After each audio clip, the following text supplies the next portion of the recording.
بسم الله الرحمن الرحيم الحمد لله رب العالمين والصلاة والسلام على سيدنا محمد وعلى آله وأصحابه أجمعين أما بعد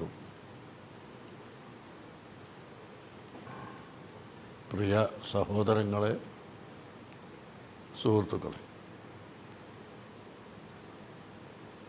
ബഹുമാനപ്പെട്ട മർഹൂം ബേക്കൽ ഉസ്താദ് എന്നറിയപ്പെടുന്ന ഇബ്രാഹിം മുസ്ലിയാർ നവ്വറല്ലാഹു മർക്കദഹു മഹാനവറുകളുടെ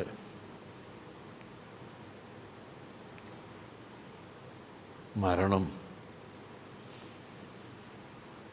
നമ്മുടെ സമുദായത്തിന്, അഹ്ലുസുന്നത്ത് വൽ ജമാഅത്തിന് വലിയ നഷ്ടമാണ് എന്നതിൽ സംശയം ഇല്ല.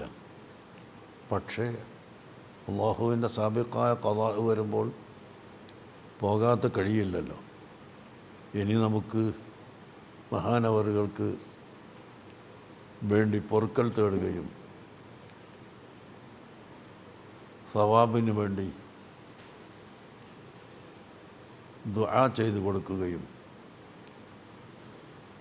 ആണ് ചെയ്യാനുള്ളത്. നബി സല്ലല്ലാഹു അലൈഹി വസല്ലം തങ്ങൾ ഒരു ഹദീസിൽ പഠിപ്പിച്ചിട്ടുണ്ട്, മുഅ്മിൻ യദ്ഖുലുൽ മുഅ്മിനു ഫീ ഖബരിഹി ബിദ്ദുനൂബ്. ചില മുഅ്മിനുകൾ അല്ലെങ്കിൽ അധികം മുഅ്മിനീങ്ങളും അമ്പിയാക്കളും ഔലിയാക്കളും ഒഴിച്ച് അധിക പേരും ചെറിയ ചെറിയ ദോഷങ്ങളുമായിട്ടാണ് ഖബറിലേക്ക് പോകുന്നത്. വയഖ്റുജു മിൻ ഖബരിഹി മഗ്ഫൂറൻ ലഹു ബിദഅവത്തിൽ മുഅ്മിനീൻ. മുഅ്മിനീങ്ങളുടെ പ്രാർത്ഥന കാരണമായി ഖബറിൽ നിന്ന് പുറത്തു വരുമ്പോൾ എല്ലാ ദിവസവും പൊറുക്കപ്പെട്ട നിലയിലാണ് വരിക എന്ന് ഹദീസിൽ നമുക്ക് കാണാം. അപ്പോൾ മരിച്ചുപോയവർക്ക് വേണ്ടി മഗ്ഫിറത്ത് കൊണ്ട് ദുആ ചെയ്യുക, അവരുടെ ഖബറിൽ ശിക്ഷയില്ലാതിരിക്കാനും അവരുടെ ഖബറിൽ പ്രകാശം ലഭിക്കാനും അവർക്ക്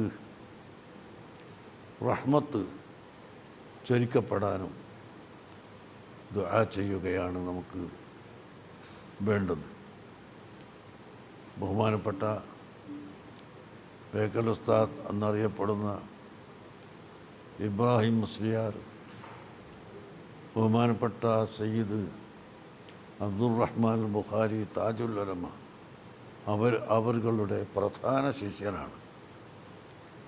താജുൽ ഉലമക്ക് നടന്നും ഇരുന്നും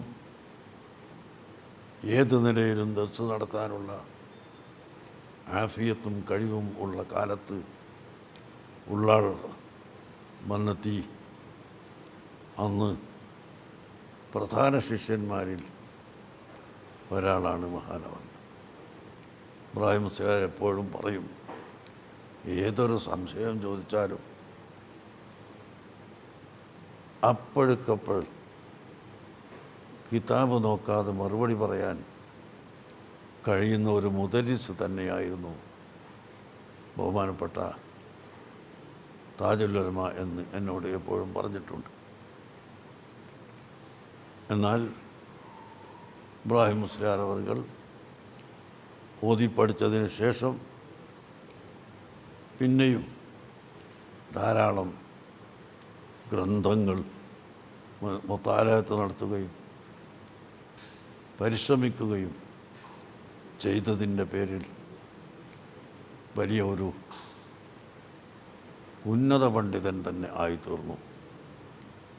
താജുൽ ഫുഖഹാ എന്ന് അദ്ദേഹത്തിന് ഞങ്ങൾ സമസ്ത കേരള ജമിയത്തുൽ ഉലമ പേര് വെക്കാൻ കാരണം ഫിഖ്ഹിയായ ഏത് മസലകൾ ചോദിച്ചാലും പറയാൻ കഴിവുള്ള ഒരു വ്യക്തി എന്ന നിലയിൽ ആണ് അല്ലാഹു തആല അദ്ദേഹത്തിൻ്റെ എല്ലാ കഴിവുകൾക്കും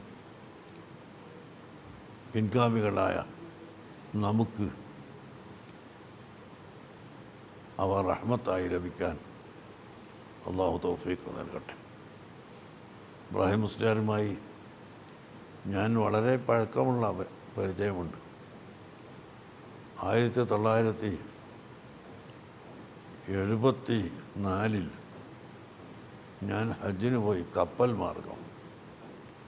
അപ്പോൾ നേരത്തെ തന്നെ പോകുന്നത് കൊണ്ട് ഒരു മാസത്തിലധികം ദിവസം അവിടെ മക്കത്ത് താമസമുണ്ടായിരുന്നു. ബഹുമാനപ്പെട്ട സയ്യിദ് അബ്ദുൽ ഖാദിർ ലഹദൽ അവേലത്ത് തങ്ങളും ഞാനും എല്ലാം ഹജ്ജിന് പോയി, കപ്പലിന് ഹജ്ജിന് പോയതാണ് ആ വർഷം. അതിനു മുമ്പ് 1968 കപ്പലിന് തന്നെയാണ് ഹജ്ജിന് പോയിട്ടുള്ളത്. 74 പരിശുദ്ധ മക്കയിൽ മലയാളികൾക്ക് ക്ലാസ് എടുക്കാൻ വേണ്ടി മാത്രം നിശ്ചയിക്കപ്പെട്ട മലപ്പുറം ജില്ലക്കാരനായ ഒരു മുഹമ്മദ് മുസ്ലിയാരുണ്ടായിരുന്നു. അദ്ദേഹം മക്കയിൽ തന്നെ സ്ഥിരതാമസക്കാരനായി അവിടെ തന്നെ മരിച്ചു പോവുകയും ചെയ്തു. അദ്ദേഹം പ്രായം ചെന്ന ആളായതുകൊണ്ട് ഹജ്ജ് ഇങ്ങോട്ട് അടുക്കുമ്പോൾ അദ്ദേഹത്തിന് ശബ്ദം ഉണ്ടാവുകയില്ല, സ്പീക്കർ വെക്കാൻ പറ്റില്ല. അങ്ങനെ മസ്ജിദുൽ ഹറാമിൽ ബാബുൽ ഉംറയുടെ അടുത്ത് ഒരു തൂണ്, ആ തൂണിൻ്റെ അരികിൽ വെച്ച് ഒരു കസാലയിട്ട് ഈളാഹ് ദർസ് നടത്തലാണ് ഹജ്ജിൻ്റെ സീസൺ വന്നാൽ. അങ്ങനെ എന്നോട്, ഞാനും അദ്ദേഹവുമായി 68 പരിചയപ്പെട്ടിട്ടുണ്ട്. അന്നും ഞാൻ അദ്ദേഹത്തിൻ്റെ പകരം ദർസ് എടുത്തിട്ടുണ്ട്. അതുകൊണ്ട് നിങ്ങൾ വന്നല്ലോ, എൻ്റെ പകരമായി ഹജ്ജാവുന്നത് വരെ നിങ്ങൾ ക്ലാസ് എടുക്കണമെന്ന് പറയുകയും അങ്ങനെ ഹറമിൻ്റെ ഉദ്യോഗസ്ഥന്മാരെ സമീപിച്ച് ക്ലാസ് എടുക്കാനുള്ള അനുവാദം രേഖാമൂലം വാങ്ങുകയും ചെയ്തു.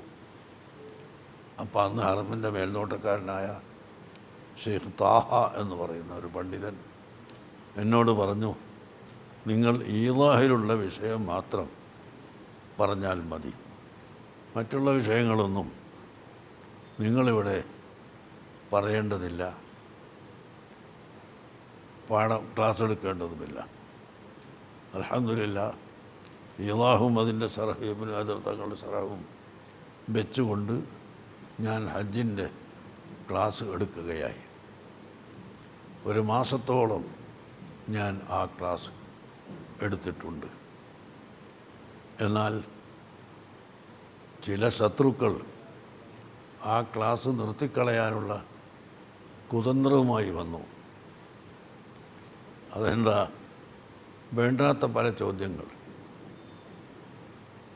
സൗദി ഭരണകൂടത്തെപ്പറ്റി നിങ്ങളുടെ അഭിപ്രായം എന്താണ്, മറ്റെന്താണ്, ഇവിടെ എന്താണ്, അതെന്താണ്, ഇങ്ങനെ കുറേ ചോദ്യങ്ങൾ.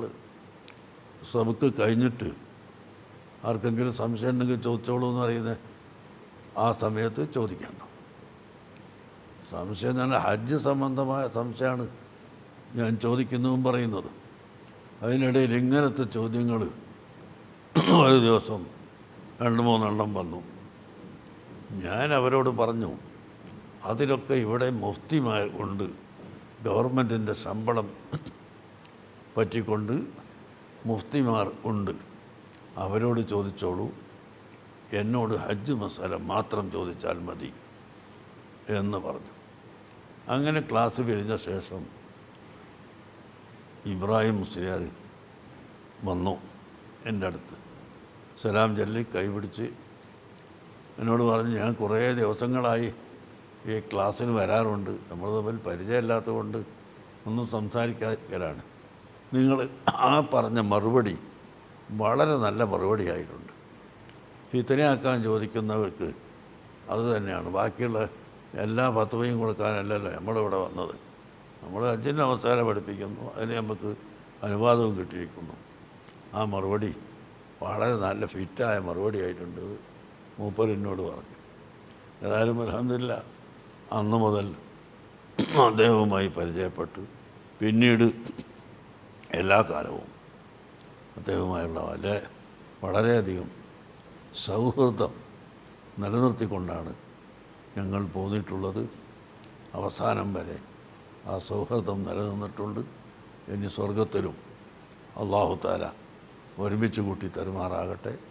അദ്ദേഹത്തിന് അല്ലാഹു മഗ്ഫിറത്ത് പ്രദാനം ചെയ്യട്ടെ.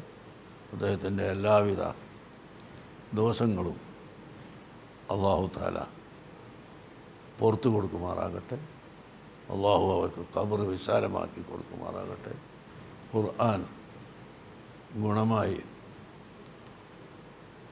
സാക്ഷി നിൽക്കുന്ന കൂട്ടത്തിൽ അല്ലാഹു ഉൾപ്പെടുത്തി കൊടുക്കട്ടെ. അദ്ദേഹത്തിൻ്റെ ഭാര്യയ്ക്കും മക്കൾക്കും എല്ലാവർക്കും അല്ലാഹു സുഖവും സന്തോഷവും റാഹത്തും പ്രദാനം ചെയ്യട്ടെ. ആമീൻ.